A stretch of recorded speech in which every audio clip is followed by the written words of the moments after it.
Di dalam Islam ada namanya syafaat pahala. Syafaat pahala itu bukan ibadahnya orang tua, bukan. Orang tua yang meninggalkan anak-anak keturunan, kemudian melaksanakan ibadah seperti sholat, sedekah, maka orang tua mendapatkan bonus dari kebaikan anaknya. Itulah yang disebut syafaat pahala. Jadi kalau anak kita sholat duhur, itu orang tuanya dapat. Tapi yang dia dapatkan adalah syafaat. Bonus dari kebaikan anaknya.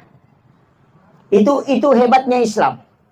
Jadi makanya jangan katakan orang itu dulu ibadahnya sedikit.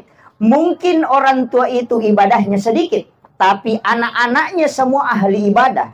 Maka orang tua ini bisa diselamatkan oleh Allah karena syafaat pahala terus mengalir dari anak-anaknya. Makanya jangan putus asa.